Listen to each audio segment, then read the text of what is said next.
Welcome back ख़वातीन वज़ात सुबह की सोच में आपको खुश आमदीद कहते हैं। अब पाकिस्तान में जब भी पैसे की बात होती है, गज़ल सरमायाकारी की बात होती है, तो हर शख्स रातों रात पैसा कमाने की कोशिश करता है। और जब भी पैसे की बात होती है और आसान पैसे की बात होती है तो बहुत सारे लोग आपको क्रिप्टो की तरफ जाने का मशवरा देते हैं कि क्रिप्टो करेंसी की तरफ जाएं, उसके अंदर इन्वेस्ट करें। लेकिन मेरा सवाल यही है आम पाकिस्तानियों की तरह कि जो पाकिस्तान इस वक्त तक बैंकिंग सिस्टम को हम उस तरह से जान नहीं सके, उसको हम इम्प्लीमेंट नहीं कर सके, उसकी डिजिटल ऐप को हम सही से इस्तेमाल नहीं करते, हम क्रिप्टो की तरफ किस तरह से मुंतकिल होंगे, इस हवाले से हम बात करेंगे। और बहुत एक बड़ा नाम है क्रिप्टो करेंसी में सीजेड, जिनको पाकिस्तान गवर्नमेंट अब अपने साथ एसोसिएट किए हुए एज ए एडवाइजर। सो बहुत सारे डेवलपमेंट होने वाले हैं। बिल्कुल। और ये क्रिप्टो करेंसी है क्या, कैसे काम किया जाता है, और कैसे, सबसे बड़ा सवाल कि आप कैसे पैसे कमा सकते हैं और बहुत जल्दी पैसे कमा सकते हैं, ये सवालात के जवाब जानने के लिए आज हमारे साथ शो में मौजूद है मोहम्मद इस्माइल साहब। डिजिटल क्रिएटर हैं और बहुत कुछ हैं।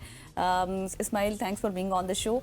सबसे पहले तो हमें ये बताएं, क्योंकि 100 में से शायद 80% ऐसे लोग हैं जिनको नहीं पता कि क्रिप्टो करेंसी है क्या। आप समझिए कि हमें भी नहीं पता। हाँ, और हमें भी नहीं पता। बहुत कम ऐसे लोग हैं आप जैसे माशाल्लाह जो जानते हैं। तो हमें तो सबसे पहले ये समझाएं कि ये है क्या।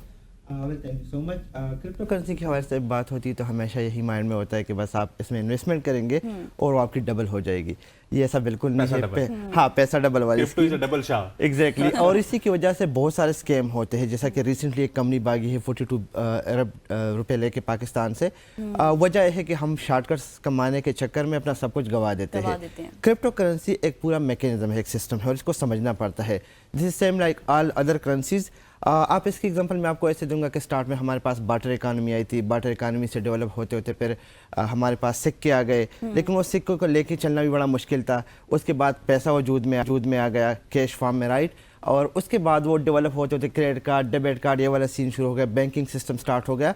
लेकिन उसमें बहुत सारे लूप होल्स थे। मैं एक छोटा सा एग्जांपल दूंगा कि अगर आप फॉर एग्जांपल अब्रॉड पैसे भेजते थे तो उसमें काफ़ी टाइम लगता था और उसके साथ साथ इलीगल ट्रांसफ़र ऑफ मनी बहुत ज़्यादा हो रहा था।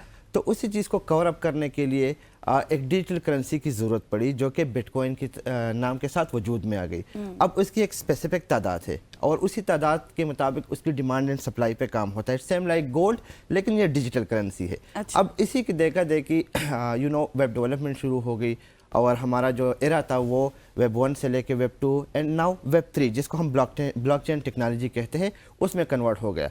अब ये है कि असल में इसकी ज़रूरत कैसे पेश आई, तो ये इसलिए कि एक ऐसे मैकेनिज्म की, सिस्टम की, इकोसिस्टम की ज़रूरत थी कि जहाँ पे आप डिपेंड ना करे एक कंपनी पे। फॉर एग्जांपल आप एक प्रोडक्ट बनाए तो वो प्रोडक्ट आपका ना हो, वो प्रोडक्ट पूरी दुनिया यूज़ करे और डिमांड एंड सप्लाई के मुताबिक जो है ना उसकी पॉपुलैरिटी और उसमें इजाफा हो, राइट। तो ब्लॉकचेन वजूद में आ गया जिसमें BTC, इथेरियम, सोलाना और बहुत सारे और करेंसीज। अब हर करेंसी का अपना एक यूज़ केस है, राइट। जिस तरह BTC का मैंने बता दिया, उस तरह इथेरियम है जिस पर ऐप्स बिल्ड होते हैं, सोलाना है, राइट। इस तरह का सिस्टम है। XRP वजूद में आ गया जो कि बैंकिंग सिस्टम को फास्ट करता है। आप जैसे ही पेमेंट ट्रांसफ़र करते हैं, क्लिक के बटन को ओके करते हैं, आपने विंडो मिनिमाइज भी नहीं की होती और सामने वाले बंदे को पेमेंट मिल जाती है। So this is actually what we call a crypto currency era. अब इस एरा को समझने के लिए आपको पूरा इस सिस्टम के अंदर घुसना पड़ता है और उसको स्टडी करना पड़ता है। आपको टेक्निकल समझना पड़ता है, आपको फंडामेंटल को समझना पड़ता है। सो इसी को आसान बनाने के लिए एक्सचेंजेस वजूद में आए।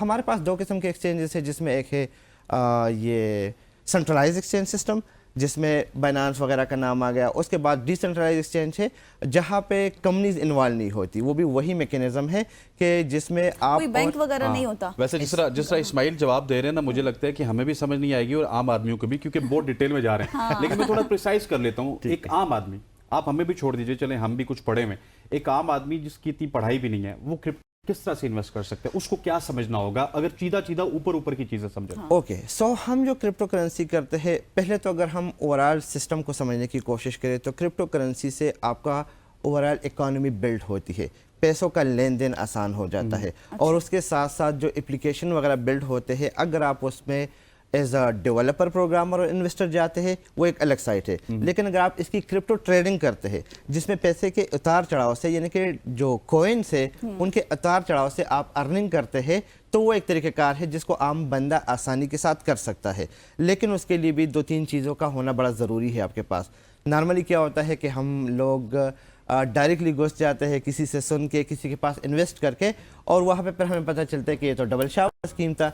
बंदे ने इन्वेस्टमेंट कर ली, कंपनी ने थोड़ी बहुत पेमेंट की, उसने और इन्वेस्टमेंट कर ली लेकिन और अभी कंपनी आप भाग थोड़ा गई। सा पहले सवाल के जवाब में आप बता रहे थे कि ये डिसेंट्रलाइज्ड है, यानी कि फिर ये लीगल भी ना हुई तो लोग तो इस वजह से भी परेशान हो जाएंगे। बल्कि मैं इसमें थोड़ा सा ऐड करना चाहूंगा गजल आपके सवाल में, जिस तरह पाकिस्तान की बात की जाए, गजल ने कहा कि ये लीगलाइज नहीं है, लेकिन सीजेड आ चुके हैं। सो सीजेड को अपॉइंट करना मुशीर ज़ाहिर के फिर तौर पे इसको लाना, लीगल करने के मतलब लिए कि ही है। इसको शायद पाकिस्तान गवर्नमेंट लीगल कर सकती है और रातों रात पाकिस्तान में भी क्रिप्टो का एक राज होगा। इस हवाले से तकरीबन लास्ट 1 to 2 ईयर से डिस्कशन चल रही थी, क्योंकि मैं उनके साथ पर्सनली मिला भी हूँ, सीजी के साथ, उसके अलावा बिलाल बिन साकिब भाई, उनके साथ सीशल में मुलाकात हुई थी, इसी क्रिप्टो के हवाले से वहाँ पे गए हुए थे। अगर इसको लीगलाइज किया जाए तो जो सिस्टम है उसमें न सिर्फ गवर्नमेंट को फ़ायदा होता है, क्योंकि वहाँ पे एक टैक्स लग जाता है जिससे गवर्नमेंट रेवेन्यू जनरेट करती है। अपार्ट फ्राम दैट हमारी रिसेंटली एक बड़ी सीक्रेट मीटिंग हुई और इसी के अंदर ये चीज़ें डिस्कस हुई कि इस वक्त पाकिस्तान में बहुत सारी कंपनियां आना चाहती है बिकॉज ऑफ द लीगलाइजेशन, क्योंकि जब ये लीगल होगा तो कंपनीज का यहाँ पे इंटरेस्ट बढ़ेगा, राइट, और वो यहाँ पे आके अपनी ऑफिस ओपन करेंगे। उसके पीछे भी एक रीज़न है, एंड द रीज़न इज़ कि पाकिस्तान में जो प्रोग्रामर है, डेवलपर है और लोग इन्वेस्ट करना चाहते हैं, लोग के पास बहुत सारा पैसा है, तो उनके इंटरेस्ट की वजह से, लीगलाइजेशन की वजह से यहाँ पे लोग इन्वेस्ट करना शुरू कर देंगे। सो ये कुछ रीज़न है कि अब सीजी की अगर हम बात कर ले, वो एक मास्टरमाइंड है जिसने एक ऐसी कंपनी को बिल्ड किया है जो इस वक्त पूरी दुनिया पर राज कर रही है, राइट। उसी के बेसिस पे जैसे ही उसकी अनाउंसमेंट हुई, हमारी क्रिप्टो की जो कम्युनिटी है इसमें इतनी खुशी की एक लहर दौड़ गई कि यार ये एक ऐसा बंदा है जो स्ट्रेटेजिकली लोग चीज़ों को लेके चलेगा और ऐसे ऐसे इम्प्लीमेंटेशन करेगा आइडियाज़ की कि वो आइडियाज़ पाकिस्तान के इस इकोनॉमी को अपलिफ्ट करने में अपना रोल प्ले करेगी। सेम अगर हम बिलाल बिन साकिब की बात करें तो उनके साथ जब मुलाकात हुई थी, उनका जो नॉलेज है, उनका जो एक्सपीरियंस है वो इतना वास्ट है कि लाइक मैं समझता हूँ कि दोनों ऐसे बंदे हैं जो इस ओवरऑल सिस्टम को, टेक्नोलॉजी के इरा को पाकिस्तान के अंदर प्रॉपर्ली बिल्ड करके जो बाहर की कंपनी से उनको यहाँ पे लेके आ सकते हैं। एग्जैक्टली जैसे आप बता रहे हैं ना कि अब जिस तरह से इसको लीगल करने के वाले से बातें की जा रही हैं, शायद जब लीगल हो जाएगा तो लोगों का मजीद इंटरेस्ट भी इसमें बढ़ जाएगा ना? मेरा ख्याल है हमें कमाने का भी मौका मिलेगा। शॉर्टली अगर कुछ कहना चाहिए, 10 सेकंड हमारे पास। अच्छा, हमारे पास बिल्कुल मिलेगा। सबसे बड़ी बात कि जो पोंजी स्कीम है वहाँ पे लोग का इंटरेस्ट खत्म हो जाएगा और लोग आ जाएंगे टुवर्ड द लीगल थिंग। इंशाल्लाह इसके ऊपर हम गाय बगाए आपको डिस्टर्ब करेंगे। Ismail, thank you so much. ख़वातीन हज़रात, हमारे साथ थे इस्माइल जो कि बात कर रहे थे क्रिप्टो करेंसी के हवाले से कि किस तरह से इसको लीगल कर सकते हैं, किस तरह से पैसे कमा सकते हैं और पैसे कमाने के बाद आप अमीर हो सकते हैं ओवरनाइट। यहाँ पर लेके अमीरी के ऊपर एकदम गजल ने मेरे से सब क्या कहते हैं लफाजी भी ले ली। यहाँ पे वक्त हो जाता है एक शॉर्ट सी कमर्शियल ब्रेक का। ब्रेक लेते वापस आते हैं। Stay with us.